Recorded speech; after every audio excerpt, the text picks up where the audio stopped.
Brought to you by Hug House Productions. Hi, hello, listener of Never Morphed. If you like this show, I am convinced you are going to love The Newest Olympian by Mike Schubert. Why am I so certain? Because that's one of the shows that inspired this show. Real ones who listen to the credits already know. Each week, Mike dives into the Percy Jackson series, which I love, joined by guests who are longtime fans of the Rick Riordan series. If you haven't read these books yet, this is the perfect way to get started and read along with Mike. They're so good. And like Animorphs, they're kids' books that touch on way more serious topics than you might expect. And they're about worldwide mythologies, starting with Greek and Roman. I know you gays love mythology. If you have already read the books and know how good they are, you'll love this series too. The dramatic irony, man. And if you know about the books from the Disney Plus series, Mike has done interviews and conversations with some of the cast of the show on The Newest Olympian too. Mike is a great host, a great editor, and obviously a huge inspiration for me. You can find The Newest Olympian in the show notes or wherever you get your podcasts. Go subscribe right now and enjoy.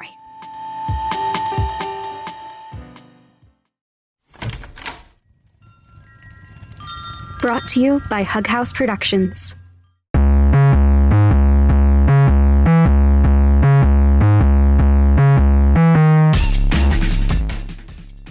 Welcome back to another episode of Never Morphed, a series in which I read every Animorphs book for the first time. As always, this podcast is about books for kids, but this podcast is definitely absolutely not for kids. Just like the Harlequin romances the Applegates used to write. My guest for Book 7 is the incredible Cat Blackard, a multimedia storyteller, pop culture journalist, fellow podcaster, and all-around very fucking cool person. She is the creator of the Call of Cthulhu Mystery Program and co-host of Mother She Wrote, a podcast all about Earthbound. And because she is very cool, this episode is going to be entirely dedicated to her history with Animorphs, both as a fan and as a very accomplished journalist. She doesn't just bring info on her background with the series, but background info on the series itself, including interview audio with Mark Grant that hasn't been made public until now. No, like seriously, like for real. I'm so excited to give y'all such a scoop. Next episode, we'll be diving into Book 7 proper, but for now, enjoy this really exciting discussion on how the Animorphs books came to be. And be sure to check out Kat's work, linked in the show notes, as always. Kat, it is so good to have you here.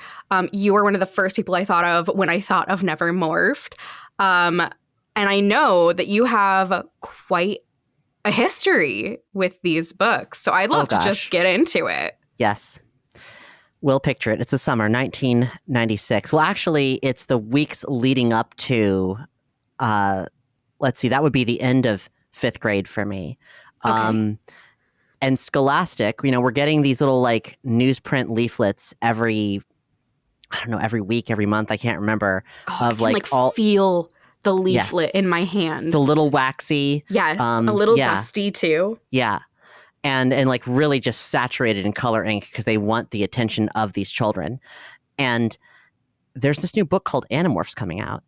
And well, I don't know this about myself, but I'm a transgender girl. And also, I relate to other species more than I relate to humans. So, I don't need to know what this is really. They gave me the synopsis and I was there, but here's what happened next. I don't remember where it came from exactly. But somewhere in this process, maybe distributed with this booklet, there was like a several pages long, almost not quite newsprint, but not the same pulp of paper as like the Animorphs books themselves, like sample chapter of the invasion. And I got that and I was like, I'm getting all these books. Make it happen, please. So I was there like, in the Animorphs prehistory being like, Scholastic, shut up and take my 12-year-old money. I don't have much, but you can have it. Take my crumbled up, kind of damp dollar bills now. Yeah. I was going to Walden Books with my grandparents every other week at that period in time. And so when a new book came out, I would be there buying it regularly. I'd done it before with Goosebumps, but Goosebumps didn't last very long. I picked up the books regularly. It was pretty influential. Like, it hit me like right at a very peak moment in time, the transition between elementary school and middle school. This was the same period in time when I personally was sort of learning how I interfaced with media, because and realizing that I wanted to be a storyteller. I didn't. Mm-hmm. I was at the time I was on this hinge between I want to be an animator to I want to be a filmmaker, and I didn't really think too hard about any of that stuff because I was also only half of a person, and Yeah. I don't mean in size, I mean in personhood, because trans reasons. Yeah. So I very much lived in a kind of hazy dreamland and wasn't particularly anchored in this reality.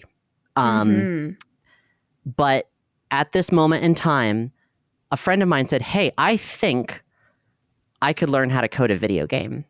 And obviously I was being one of his closest friends. I was like, okay, well, I'm doing the art for this. We're going to do this. And that turned into, I was basically writing this thing that never happened, because of course this other 12-year-old didn't start coding a video game. Right. Some do, but not in this case. We had both gotten into Earthbound recently. And that's of course a pretty big part of my career at this juncture. Somehow that's happened. No complaints. And so that seemed like an approachable kind of framework for doing something. And I mention all of this because this young person dumping all the media that fascinated them into one place is ultimately what this video game became. And its earliest version was me doing a bunch of fan art effectively, but figuring out ways that we could, just for fun, because it was ultimately I didn't think this was going to be a video game that'd be in stores. It'd be something from myself and my friends to think, oh, that's funny. So this is a game where Paul McCartney from the Beatles was a playable character. But it was also a game where Cassie from the Animorphs was a playable character. Good. I guess to continue my Animorphs journey, as I said, I was a collector, and therefore I took Animorphs very seriously. It was speaking to me immediately. I was immediately taken by all of the internalization of being inside of these other species, and these people who were relatively speaking my age, dealing with these extremely complex issues.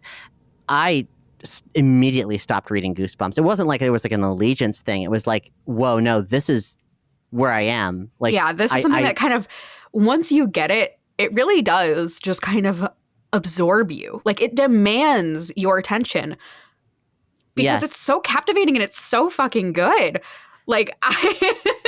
One of the biggest hurdles with this podcast is I try not to get too far ahead in my reading for my recording, because I will just jumble everything together and not remember where a book starts and stops, Sure. And I'm always but I want more right now. Yeah, and they go so fast. Yeah. This is, I think, a perfect format. And Totally. I'm working on a YA project myself, that I've been dabbling in a bunch of different mediums for over 10 years at this point. But now we've laser as all the various media industries have folded, we're ooh, it's not an animated series anymore. That's a bad idea. Let's do books. And then we're looking at this, and we're no one's doing this Animorphs format anymore. Some are, a handful are, but not seriously. And we're this is good. This feels so good to have you buy a little television episode. Yeah. And it's, so I feel there's a way to come back to what's really great about this that's maybe just, out there on the horizon. But yeah, Animorphs told me, hey kid, you're getting older. There are that thing you were feeling about Goosebumps, that's because you'd actually aged out of it, which I hadn't really paid attention to when that had happened before. And then Animorphs, because the writers are so, they have really good heads on their shoulders, and they never wanted to talk down to kids. And what I found is that's the common trait between all of the authors and creators who influenced me most as a young Absolutely. person and as a creator are people who always had that attitude. Yeah, makes me think of Rick Riordan, makes me think of Lemony Snicket, who I think that probably A Series of Unfortunate Events was like my version of Animorphs in this story. That makes like, sense. It was what completely absorbed me and again kind of signaled like you're getting too old for, or not too old for, but you're aging out of the feeling that you had reading Ella Enchanted for the first time, you know? Yeah. Yeah. So that quality and that maturity and that respect that the Animorphs like had as a series overall was really lasting. Now, unfortunately, I didn't last. I still actually have. I know the overview of what happens at the end, but I haven't read the entire series. Whoa! It hit hard. Yeah, I know. It hit hard for me, and then other things happened, and I kept buying the books, like just like the same way that I've done many times with comic book series. Is like, oh, this is so great. I start buying it, and then it just turns into a little stack because all of a sudden I've deprioritized it. Yeah, so I kept buying them for a while until I was like, what am I doing? I don't know when I'm ever going to circle back to finish this. The answer was probably during college, but I hadn't done that. So, but I did hit it hard. One of the first things that I mentioned when you said, hey, I'm doing this Animorphs podcast, and I was like, oh shit, Will. Hey, I love Animorphs. Recently my family fled the home that I grew up in Fort Lauderdale from sea level rise. And so I got all the rest of my stuff out of there, which included a Megamorphs Beat Alton book display with it's so cool. It's so cool. that I turned into like my personal Animorphs library. Like, and it fits virtually all the books. And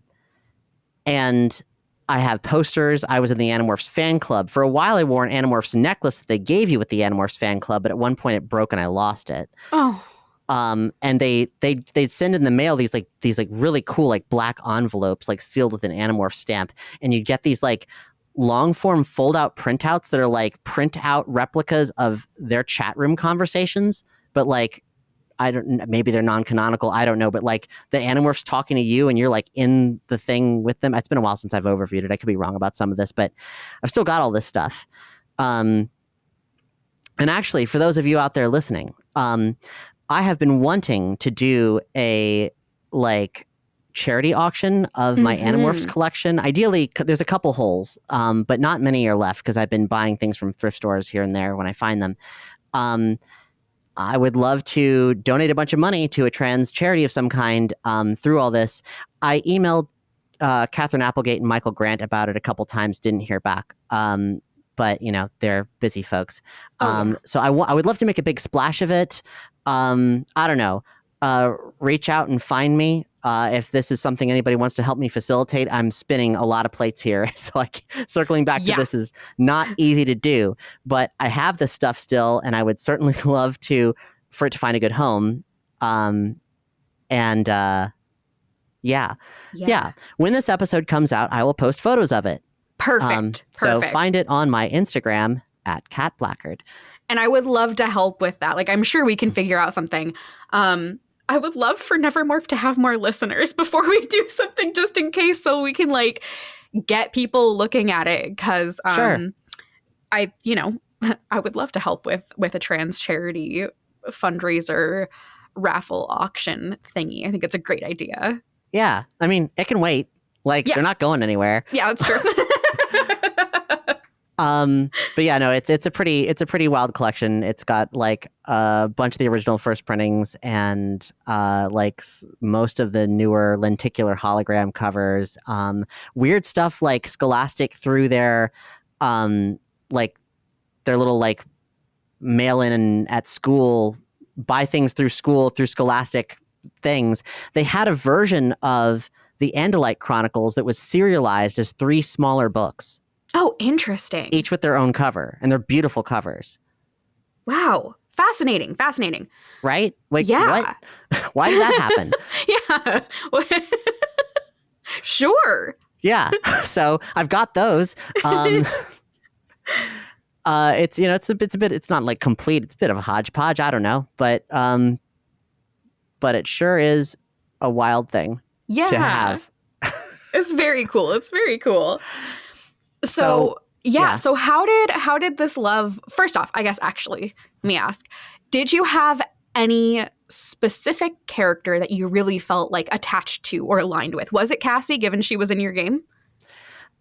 I've been thinking about this question because you've got the thing at the end where you rank the characters and so forth. And I was like, Yes. gosh, I don't know. Like, I think I like them all as a team. I think Jake's crush on Cassie probably incentivized like her appearing in the game, because like at that point, like that was kind of like a dominant narrative in that very, very early point in the books. Mm-hmm. In the end, Tobias's story is very memorable, obviously. Yeah. Axe is super delightful. Yes. But Rachel's the star, right? You're so right. Okay. You're so right. You were the right person to bring out for this episode. Oh my God. Okay. I have to like rein myself in from a rant about Rachel. I love her so much. Did you watch the TV show when it came out? So I didn't have cable growing up. Mm-hmm. So it killed me that I could not see this show. But I did go over to a friend's house to watch the premiere and was like, what the fuck? Now, yeah. leading up to this, somewhere in like they were doing like there was like Animorphs web games and all kinds of like scholastic young like teen internet synergy stuff. Somewhere in all of this, maybe even printed in the back of Animorphs, they actually like announced we're making a TV show and there's casting and stuff. And I remember like my friends and I were talking about it, and this like one friend was like, "Yeah, you should like try it for Tobias." Like I'm like, "Fuck you!"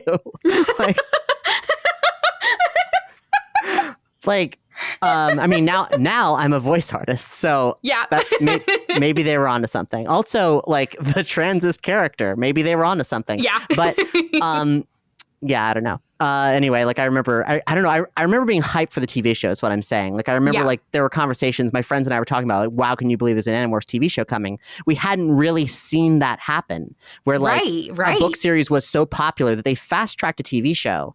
And then, there was the resurgence as people like got older, found themselves online and started talking about, like in kind of a pinko pick sort of way, like, hey, did you read Animorphs? Like, it was a sensation, but the fans hadn't really organized. There was not a concrete fandom.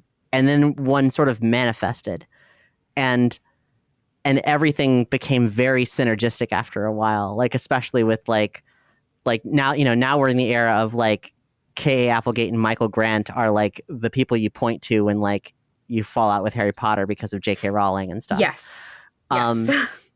So it's wild.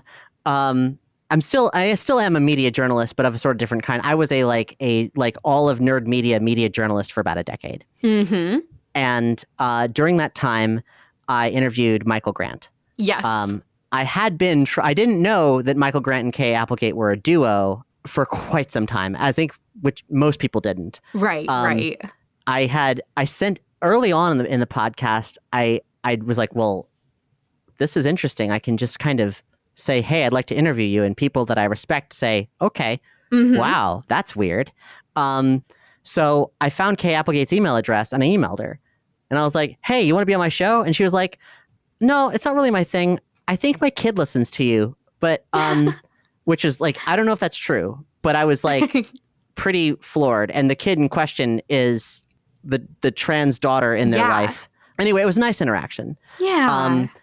And we didn't end up doing anything, obviously, but then years later, K. Applegate, like as a gestalt entity between Catherine Applegate and Michael Grant, put out a book called Eve and Adam. And at that point in time, my outlet Nerdy Show had sort of started doing sort of a book club spinoff thing. And so we were like, wow, there's a new K. Applegate book. Let's review that.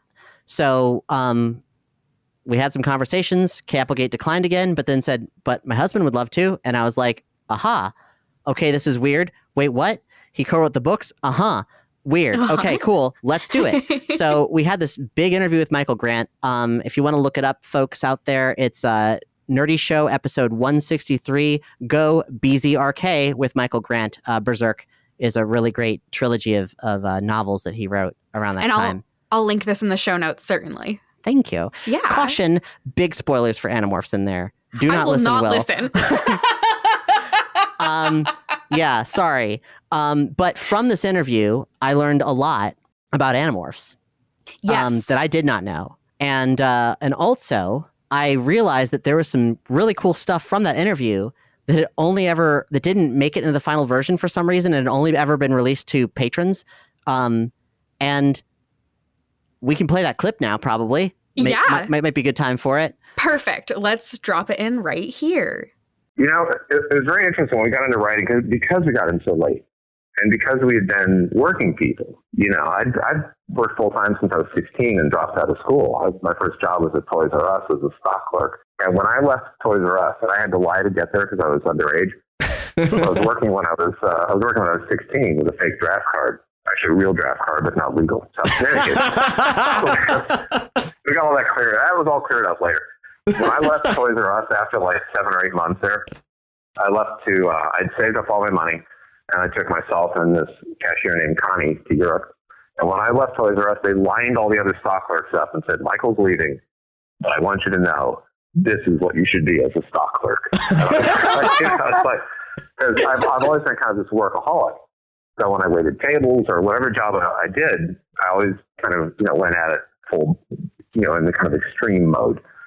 And so that when we got to writing, unlike most writers who come out of a writing program at college or something, I was a guy who was used to trying to carry, a 5-table station and picking up extra tables on the side on a Saturday night at the end of the double shift.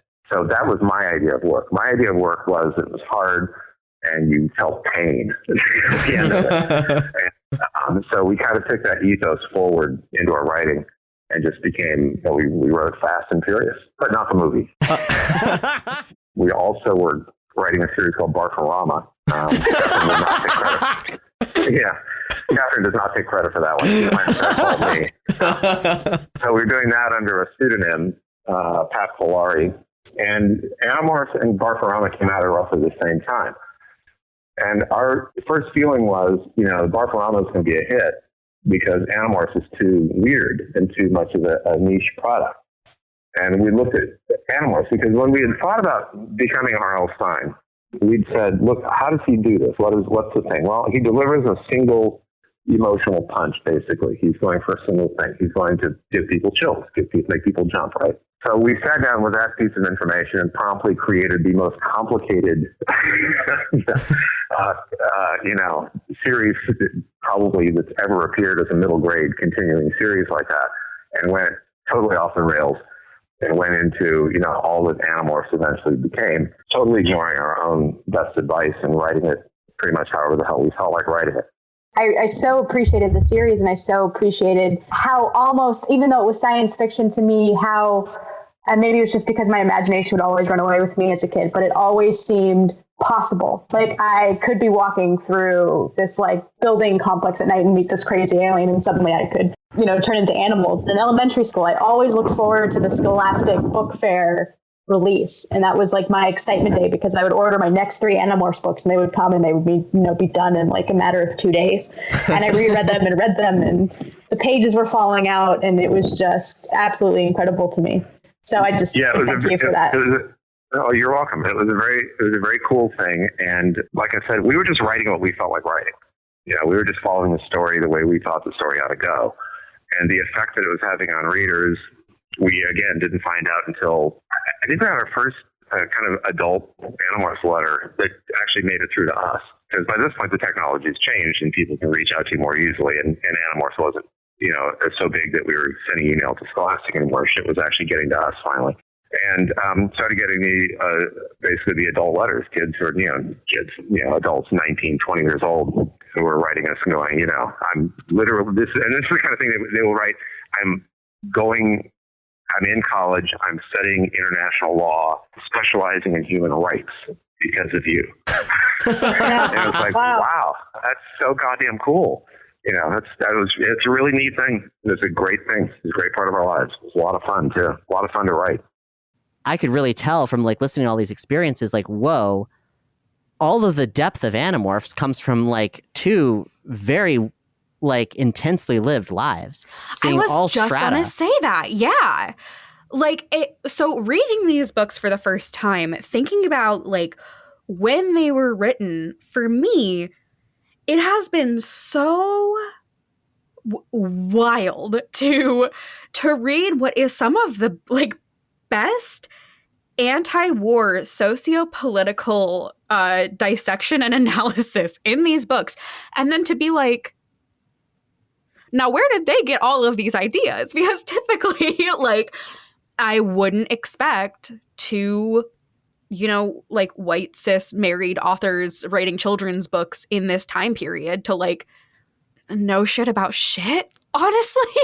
Right. And this makes so much sense. Like, this for me is like, of course they're actively thinking about these things. They are people who have like struggled to survive on and like pay bills and what have you. Like, that is, in my view, something where, like, you know, if you've lived a life that bumps into marginalization, whether or not you stay in a marginalized demographic, that experience is always with you. That shapes you forever. Like, you really see the world differently when the way that, you know, society is structured makes your life harder to live. Yeah. The words Michael Grant used to describe their life before they started writing, and also during in the early years, was, quote, miserably poor. Yeah. Yeah. So eventually, Catherine said, hey, and these are Michael Grant's words, stop hitting the bong. Let's let's try to like organize, make some money. Dare we say have a family? And he was like, whoa, that's crazy. And their goal was to become R.L. Stein. Explicitly. Mm-hmm. Makes sense. They started writing Harlequin romances. By the way, as part of my collection, I have the first two things that they ever wrote as a duo, two Harlequin romances. Hell yeah. How are they? They're very bad. Awesome. Love it. Michael asked me to burn it when he saw that I had it. Oh, I should also add that, like, fun thing as a part of this episode, we read excerpts from a parody that came out at the same time called Vegemorphs. Have you heard about this, Will? No. There was a parody book that was released of Animorphs from a printing press called Troll. And it's a parody of the invasion, but turning into vegetables and fighting a fungus called the Jerks. Was this like VeggieTale brained? Like, what's going on here? It was pre-VeggieTales. Oh my god! So it was just goofy for goofy. Yeah. It was like, you know, like Mad Magazine, Cracked Magazine, but like a full-length book parodying Animorphs. Phenomenal. There was two of them for Goosebumps. They're called Gooflumps. But just one of them for Animorphs. Anyway, like, it's delightful. And Michael gives his thoughts on it in the interview. And so they started writing stuff. So they wrote for Sweet Valley Twins. They wrote for Disney. Mm-hmm. They created a bunch of like kind of teen romance series like Ocean City and Boyfriends, Girlfriends. They even wrote a Christian series called Christy, and like them as two atheists who were like, they said they were really conflicted about doing it. Yeah. But then at about 39 years old, each of them, they decided to take a gamble on approaching Scholastic, which gives me a lot of hope as a recently minted 40-year-old that like, oh yeah, hey, like I can keep reinventing myself and that's A-okay. Yeah, absolutely. So Catherine wanted to put kids in the heads of other species, and Grant said, well, that sounds like probably a sci-fi premise, so I'll invent some aliens. And he drew them. They had an amazing sounding pitch, like very like shooting for the fences, and blindly sent it into like a specific person at Scholastic. and it just happened. Wow. That's And amazing. He said they were millionaires overnight. That's amazing. That's so good for them. They honestly, I don't say this about like pretty much anybody. They really deserve it. Like these books are so fucking good. So I know that from this interview, you also have like a lot of historical context for these books that I probably completely missed out on. And I love to hear you talk about that too. Well, of course, they wrote the first 24 issues. The last two, the Megamorphs and the Chronicles, which is what they called like the Analyte Chronicles, Hork-Bajir Chronicles, etc. And the whole time they were 6 months out from publication. That's it. Oh my God. They were up against the wall for that entire run. Oh my God. That's crazy. It's crazy that they're so good. Right. Yeah. With that. Like, that's crazy. That's crazy to me. And that's even with the Ghostwriters. Even when they pulled the Ghostwriters in when like they were having their first kid, they did not have extra time.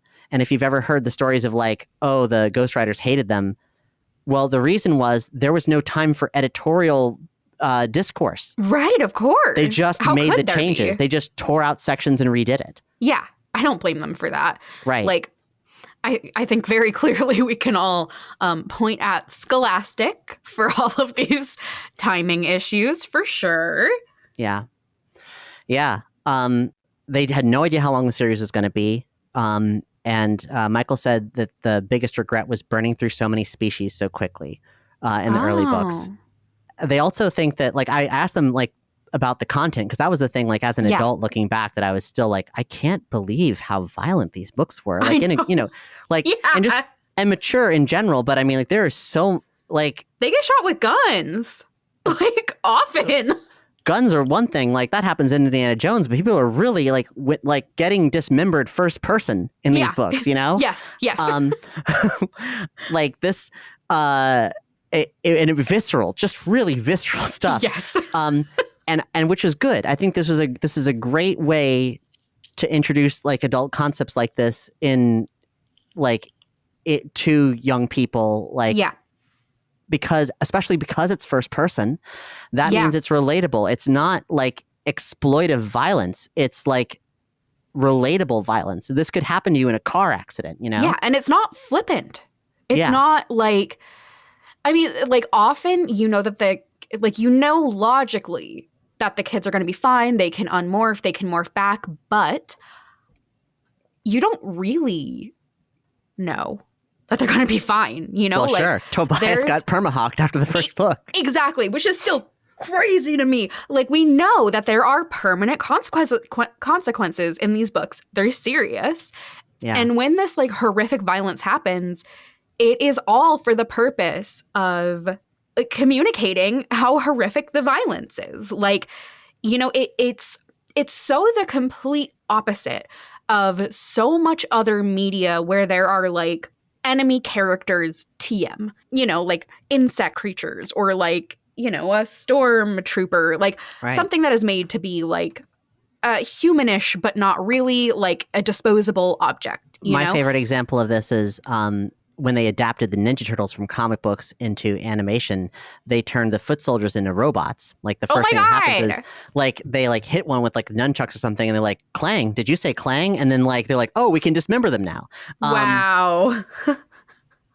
Yeah, exactly. And this does the exact opposite. It's like, first off, not only are these enemies like sentient creatures with thoughts and feelings and histories, but almost all of the violence that we get close up will be happening to the kids, directly to them, their bodies, and we talk about how bad it hurts. Yeah. So, you know, so I finally had the chance to be like, hey, so how'd that happen? Yeah. And his theory is that the editor stopped reading after book 4. That makes so much sense. Because no one said anything ever. And logic and that time period would stand a reason that they would, but it must have been that ridiculous 6-month publication cycle. Yeah. Yeah, because like reading the ant scene was like, there's no fucking way. There's no fucking way. Right. Yeah, that makes so much sense. I kind of figured that at some point Scholastic just nobody at Scholastic knew what they were putting out there. Yeah, and it was printing money, so Oh yeah. it's the perfect equation for people to not be paying attention. During this time, they had no contact with fans. Like, it would generally be Right. like if anything happened, it was a form letter coming from Scholastic, because with that timeline, they had no time to read any of it.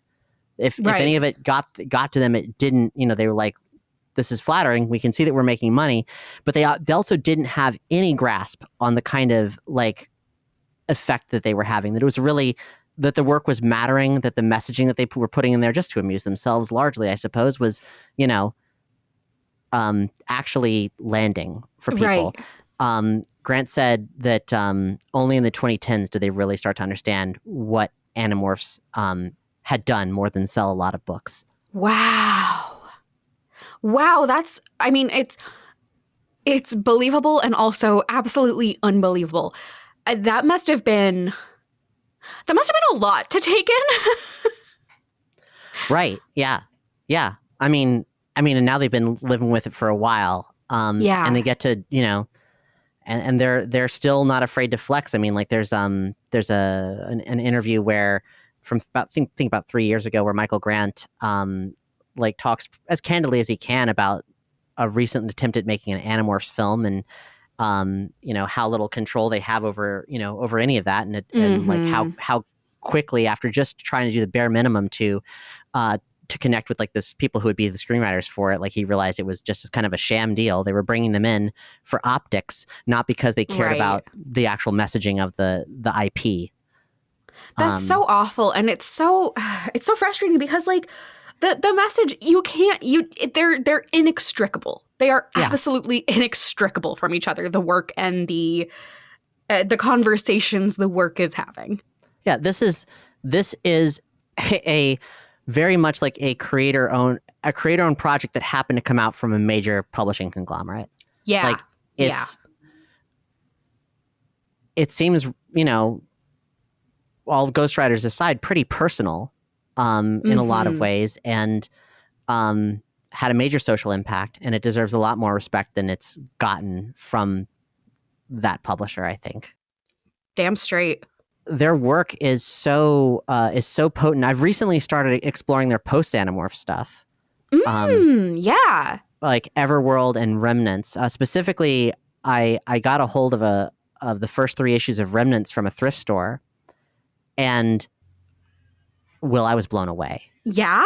Like, really, truly blown away. They've been talking for a while about doing a website where apparently they have the rights to Everworld and Remnants or something like that. Oh, good. So they're going to do a website soon. It's been in production and going to come out for like a couple of years at this point, I think. But like, it's you're going to be able to like either purchase or freely read or something these other books that they wrote. Good. That's that have been wonderful. out of print forever. Remnants is crazy. Like, if you think Remnants is like every intense thing about Animorphs on overdrive. Hell yeah. And I did not know really what it was about until finishing the first book, and I have never read a more blockbuster first issue of a YA thing in my entire life. Hell yeah. Oh, I'm so excited. I will have to add them to my growing list of things that I will be reading for this podcast because they are related and I want to. I don't know if it sticks the landing or not because I've only read the first 3 books, but I dare say if Remnants had come out at that time, all packaged together as like one long form novel, like at the early era of like the YA being, thick books, it could be like an Ender's Game level like thing. Amazing. When did this come out? It's like 2001. And I say that, actually because there is some stuff that would not have been published after 9/11, and boy howdy, it happened in the same year. So what I can say about it without spoiling it is like a near future sci-fi, and it is really good at being that. Awesome. Whereas of course it naturally like misses the mark on a lot of things. Like there's some stuff in it that feels it is so right now that it's creepy. Yeah. I am not shocked that they were really good at that. I'm not shocked. Yeah. Yeah. So with that, do we start talking about book I'm 7? sorry. You were right. You were right. It was a whole episode. Oops. I knew it. Worth it. Nevermorphed is hosted, edited, and produced by Will Williams. Our theme music is The Chase by Joey Hendricks. Our title is by Eddie Feely, and this podcast would not exist without Mike Schubert's podcast, Potterless and the Newest Olympian. You can find his works at shub.es, that's shub.es. Nevermorphed is a proud member of Hug House Productions. You can find more at hughouse.productions and follow us on Tumblr at Nevermorphed. Get morphin'! On March 27th, 2024, Elon Musk was deposed in a libel lawsuit filed by Ben Brody. Musk's lawyer, Alex Spiro, tried to retroactively mark the deposition as confidential, but it wasn't. Of course I can ask him, do you think you committed actual malice? Do you think you were reckless? Of course I can ask those questions. The deposition is a new Hug House podcast reenactment of the entire deposition, word by word, in full, taken very seriously. Things that he did wrong. But that's the point. That's not what you're allowed Until he really just can't anymore. Not what you're allowed to do in the deposition. You can't just get him talking.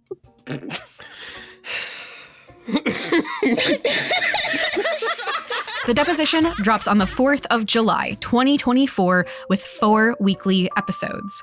Subscribe on your podcatcher of choice or find us at hughouse.productions today.